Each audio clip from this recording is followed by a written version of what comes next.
Hi, my name is Ruth Garrett, and today I will be debating against kinases therapeutic targets. So well, not the main, but I did find that it was used mostly in cancer, among other treatments, of course. It's mainly used as a tyrosine kinase inhibitor. Now, the thing with inhibitors is that it can cause other problems and resistance and mutations. The first article I found focused was on chronic myeloid leukemia. I hope I said that right. And it mainly talked about how for this certain cancer, it's better to do a protein translation inhibitor because with a tyrosine kinase inhibitor, sometimes patients build a mutation in the active site, and that builds a resistance to the treatment, ultimately leading them to be switched off of that treatment into a different treatment.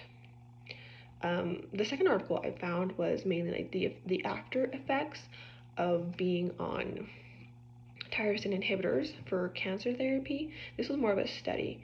So it studied that in 10,647 patients around there that were on TKIs have a higher risk of high grade cardiotoxicity in them, and that caused either type 1 or type 2 of cardiotoxicity it uses for cancer therapy that caused long-term damage to the cardiovascular health, like high blood pressure. And it seems here that it was more of a damaging long-term effect. So even though at the time it's working, long-term it could cause a lot of damage. Personally, I did do a lot of research on different avenues to take instead of just going into TKI therapy. And to be honest, like I found a lot. There's I wrote a little list, and I'll just be talking about some of them. But this is my list of all the alternatives for TKIs, and so a lot of them talks about like immunotherapy. So these are immune checkpoint inhibitors. There's monoclonal antibodies. These target like specific proteins on the surface of cancer cells, and they block their function, triggering immune systems against them. There's like hormone therapy, gene therapy, proteasome inhibitors.